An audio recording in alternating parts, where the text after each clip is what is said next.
My name is Sophia Johnson, and this is my podcast. The topic my group discussed was about gender discrimination in the workplace.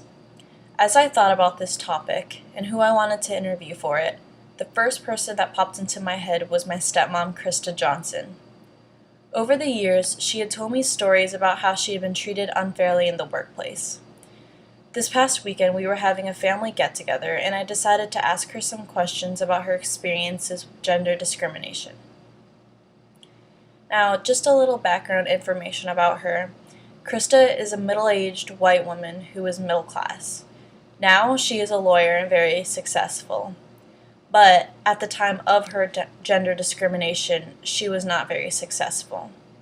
She had just graduated college and was having a hard time getting a job. Finally, she found a job at a very nice restaurant in Washington, D.C. This restaurant had won many different awards, and many famous people as well as politicians dined here. It was a really prestigious restaurant. The head chef was very well respected as well. Most of the wait staff was female, while all of the kitchen staff was male. Krista had explained to me that the men would always make sexual comments to the women as well as degrading comments. They never took the women seriously, and they just made them feel bad about themselves.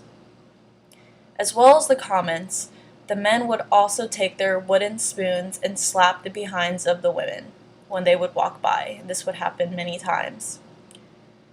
As this was going on, the head chef had said nothing. Krista explained to me that no one ever spoke up, and she had to learn to live with it. It was kind of normal having to have those comments happen to the women. It had made Krista very uncomfortable, but she told me that she was not confident to say anything. After 6 months, she decided it would just be easier to quit. Now, the law that we focused on in our major paper was the Equal Employment Opportunity Act of 1972. This law was passed in order to give more basic rights to those often discriminated against for reasons such as sex, race, religion, color, or national origin. This law also helps protect women from sexual harassment. This law was created in 1972, and at the time of Krista's situation, it was 1993.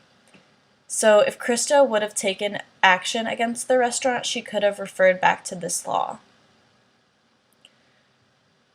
A social program that could have helped Krista at the time could be the National Organization of Women, also known as NOW. NOW supports women and helps them gain equality and respect in the workplace.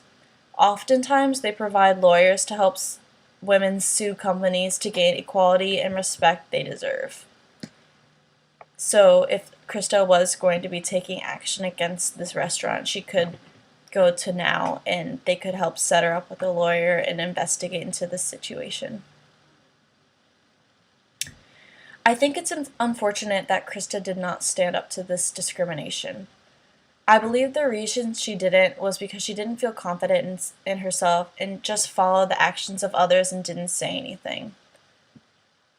I also believe that she wasn't really well educated in this topic as well, and I think that women should be more educated in this once they start working in the workplace.